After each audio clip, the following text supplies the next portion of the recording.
What's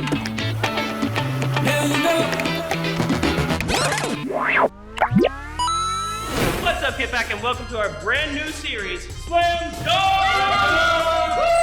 Basketball! Basketball. Yeah! Sports. Sports. Words. Orange things. I don't play basketball. We are here in our brand new series, Slam Dunk. It is all about basketball and being a team together, a dream team together. Wow. And this week, we are gonna play one of my favorite sports, trashketball. Yeah.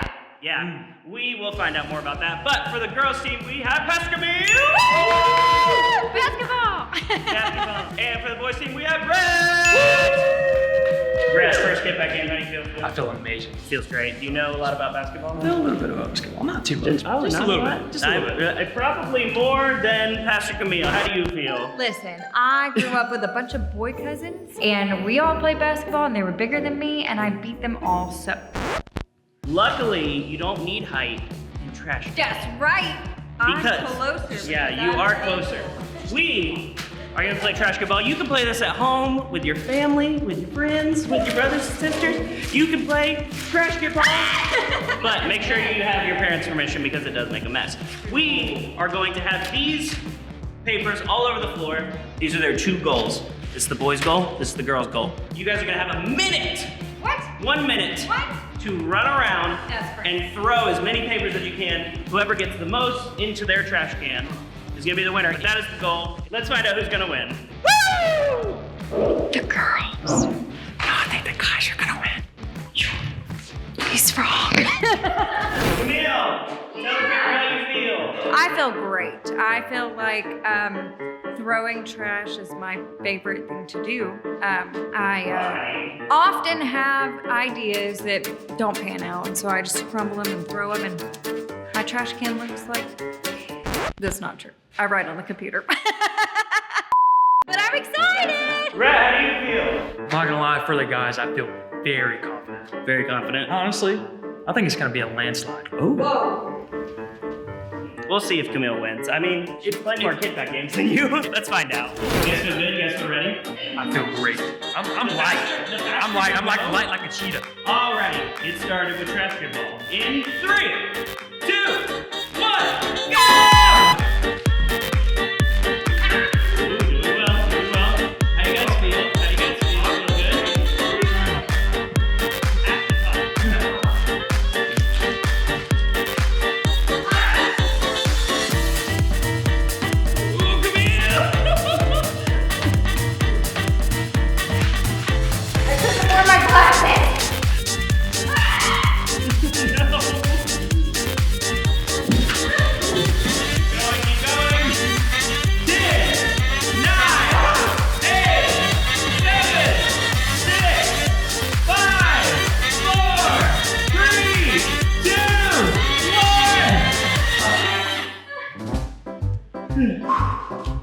Feel good? Feel good? Feel good? I'm tired. Tired? I'm tired. Tired? Camille? Feel good? All right, KidPak. The scores have been tallied. The winner of trashketball by 3. 36 to 39. The winner is gonna be the boys! Just by 3, not a landslide by any means. That's crazy. Good job, Brett. First KidPak game. Good work, good work, good work. Good job, everyone. Stay tuned for more of Slam Dunk. Slam dunk! Woo! Slam Dunk, let's go! Woo! Slam Dunk! My KidPak. No! Slam Dunk! I got you, KidPak. Don't worry. Back it back. Woo! Basketball.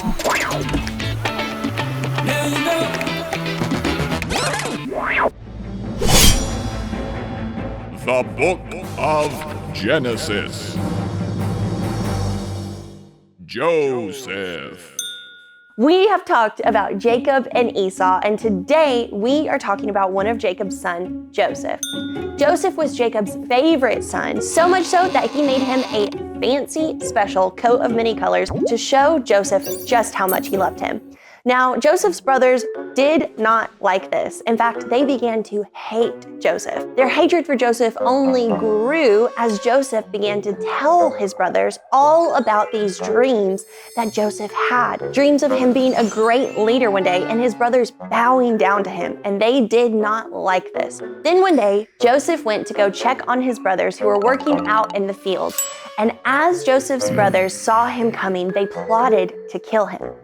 So they threw Joseph into a well and they were going to leave him there. But instead, they saw some merchants coming and they sold Joseph into slavery in Egypt. Now Joseph's brothers took his robe and they dipped it in blood and they sent it back to their father and they said, "Does this robe look familiar to you?" Jacob, their father, is devastated because he believes that Joseph has been killed by a wild animal. Meanwhile, Joseph is in Egypt and he is sold to a man named Potiphar. But God was with Joseph even in these difficult circumstances.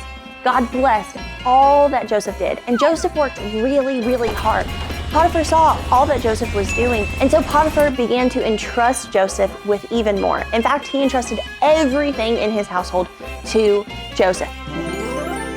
However, one day, Potiphar's wife accused Joseph of doing something he did not do, and this landed Joseph in prison. But even in prison, God was with Joseph and still caused everything Joseph did to succeed.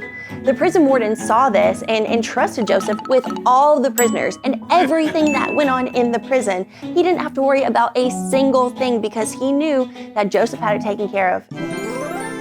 Now, in Egypt, the king is called a pharaoh, and the pharaoh at that time had thrown two of his people into prison, his cupbearer and his baker. Why the long face, fellas? We both had crazy dreams, but we don't know what they mean. Interpreting serious dreams comes from God. Why don't you tell me about your dreams? So God revealed to Joseph what the dreams meant, and he told the cupbearer that he would be set free and return to his job with Pharaoh.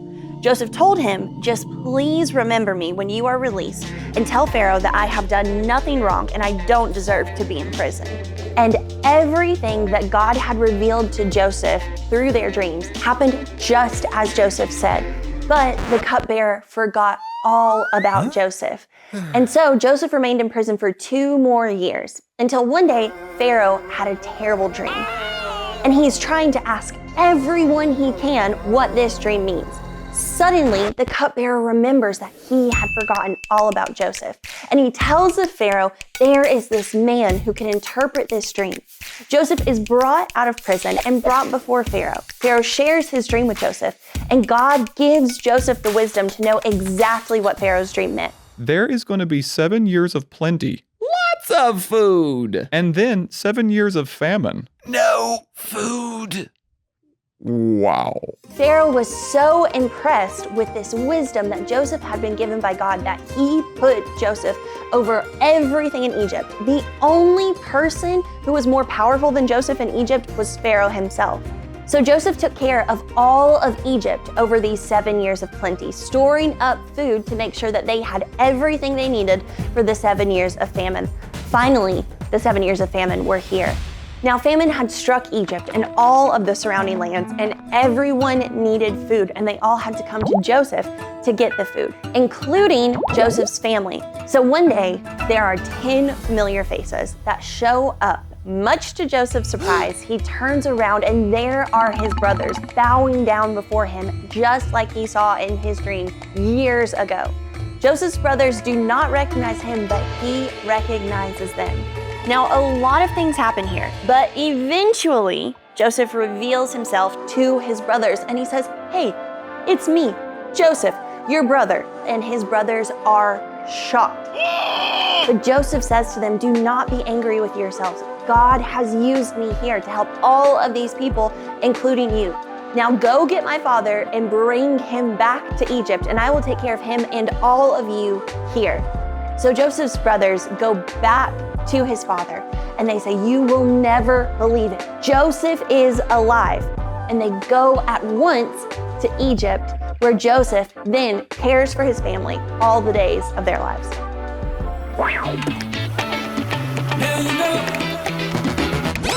Hey KidPak, Pastor Tucker here. We are talking about Joseph. And Joseph He was not born into a fair situation or given the right circumstances that you would say, this is someone who's going to be successful with their life. Well, I want to talk about that same kind of mentality, the never give up mentality that Joseph had in terms of basketball. There are two people I want to introduce you to today when it comes to the game of basketball. First one is someone you already know probably, and his name is Steph Curry. He plays for the Golden State Warriors. He's number 30. He has transformed the game. Now, if you go back to him whenever he was young, though, you wouldn't say that that is someone who's going to transform the game of basketball. He was a skinny kid that was rode off by anybody and everybody that saw him play the game. But that did not stop him, even though it seemed to be not fair that he wasn't as big, that he wasn't as strong, but he determined, I'm gonna do what I can do and do it great. And that's exactly what made him a great player. Well, there's a second person that I wanna talk to you about. His name is Muggsy Bogues. Muggsy Bogues played a long time ago. Not that long ago, because I'm not that old, but he played in the 90s, and he was the shortest player to ever play in the NBA. Shortest. Was it fair that he was going up against people who were 7 feet tall, looking like Goliath, looking like someone who shouldn't even be playing in the same game? He probably looked like a middle schooler out there compared to the grown men that he was playing with. However, what changed the game and what made the difference for him was his mentality. So Joseph, he went through all these different circumstances that were not fair to him, that were not things that he could control. It was the circumstances around him.